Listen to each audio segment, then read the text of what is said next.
I've not had the strongest relationship with Lana Del Rey's music thus far in her career, but I've definitely always saw something in her that I felt that she could break through and make something fantastic. I've certainly found her to be an interesting artist, especially an artist that broke through into the mainstream very early on with quite a unique style and aesthetic that wasn't really around in the mainstream at the time. Of course, she does obviously very clearly call back to the 60s or 70s, that Baroque pop era, very blatantly in her music. So it's not like it was a new sound, but for the mainstream in the 2010s, it certainly was something that wasn't really seen.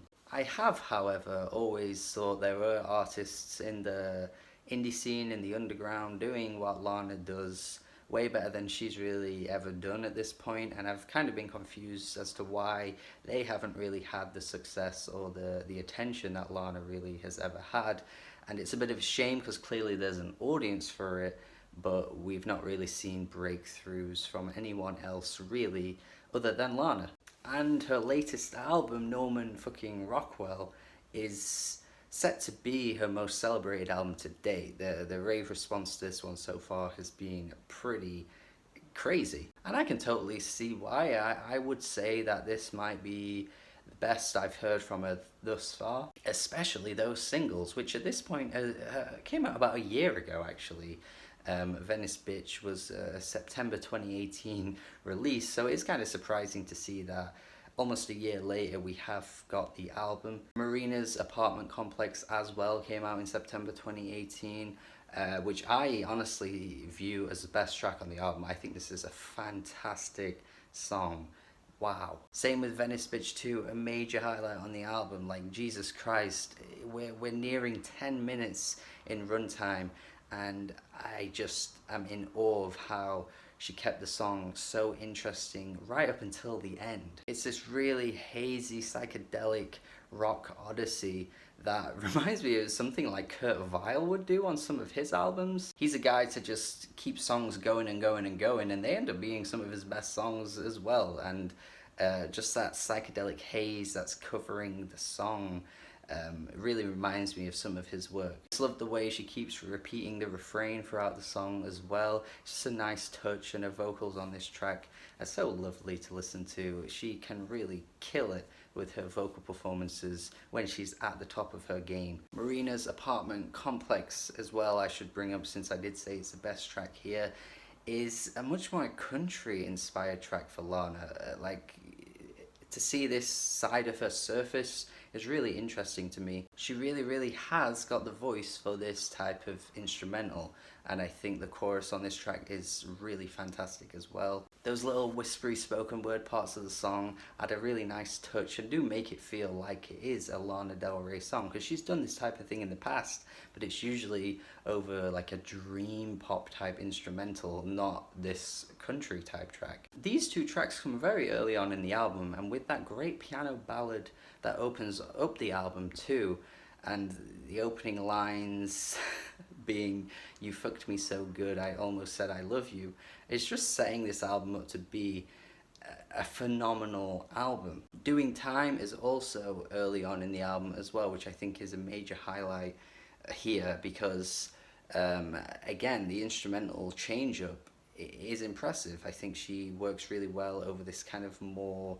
upbeat type track with a bit more of a rhythm to it. It is in fact a Sublime cover, band that I don't really know much about, but you know, as a cover goes, you can turn it into this and make it sound great, then hell, that's a successful cover song. So as you can tell, I'm in awe of how good this album starts off. I mean, track 4 isn't really the biggest highlight on the album, but it's certainly not really a dud. But still, you've got 4 out of 5 fantastic songs here. I'm just wondering, where the hell is this gonna go? And sadly, aside from a few tracks later on in the album, such as Cinnamon Girl, California being really great highlights, and the closing track too, I'm not really head over heels for most of this album, sadly. I just think that feeling I got right at the start of the album, being so impressed and loving pretty much everything I was hearing, fizzles out so quickly, and it's a real shame. The album is an hour and 8 minutes. There are 14 tracks, right? which is fine. I'm not gonna say that because it's long it's not good, but there just isn't enough diversity throughout the album to keep me entertained that whole runtime. There are just far too many samey sounding piano tracks, like The Greatest, for example, that just don't really grip me at all. And she has shown on the beginning of the album that she can kill a great piano ballad, but I just think one too many kind of follow each other, and it just kind of all blends together in a bit of a mush. Lana's vocal performances increasingly get staler as the album continues for me. A track like The Next Best American Record just hits those same issues I've really always had with Lana to begin with, in the sense that her voice just isn't strong enough to carry the momentum of the song. Which is kind of why I'm a bit surprised as to why the response to this album is so much greater than her previous ones, because to me, there is so much on this album that reminds me of what she's done before, and it isn't that much of an improvement, really. Lyrically, tracks like Happiness is a Butterfly and Bartender really strike similar themes that she's really been doing for years now, which isn't a bad thing. Clearly, things haven't changed, and her nihilism towards herself and the way she, relies on men who end up breaking her heart are things that she's still clearly going through, but it is just kind of a bit boring to listen to for me. You could make this interesting, but Bartender just being about how she wants someone to be there for her all night and hold her and make her happy. I just don't really think she displays these lyrics in a very interesting way. I mean, a very obvious influence on Lana is Joni Mitchell, right? I mean, on the track Bartender, she literally references Ladies of the Canyon, which is a Joni Mitchell album.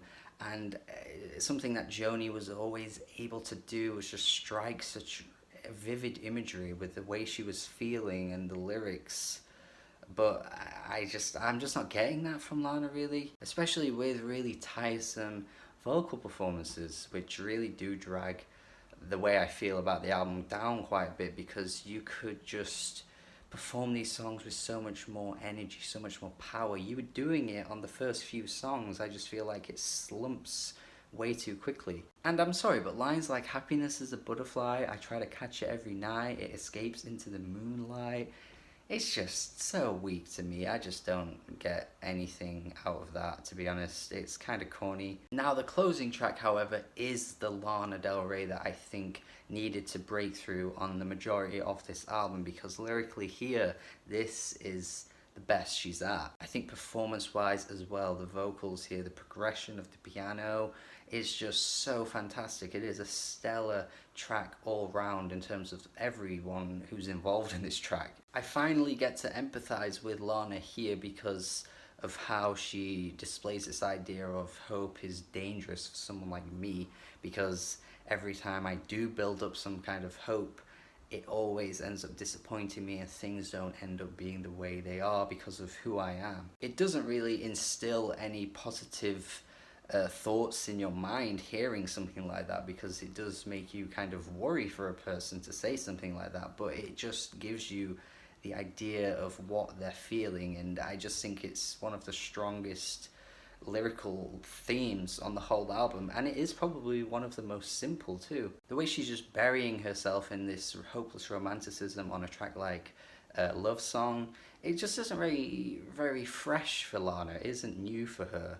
So listening to her do this song again just isn't really that exciting to me, but I just want to kind of get digging into her emotions, the specifics, like she does on the closing track, and it just doesn't really always come.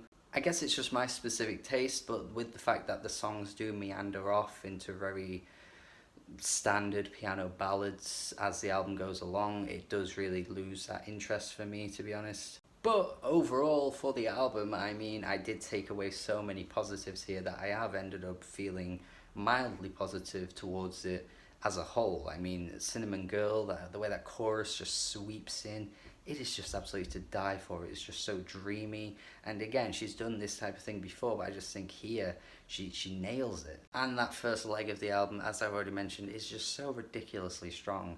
It really does outweigh the rest of the album, unfortunately, which does make me question the longevity of this album. Are people really going to be as positive towards it in like 6 months' time with that in mind? But we'll see.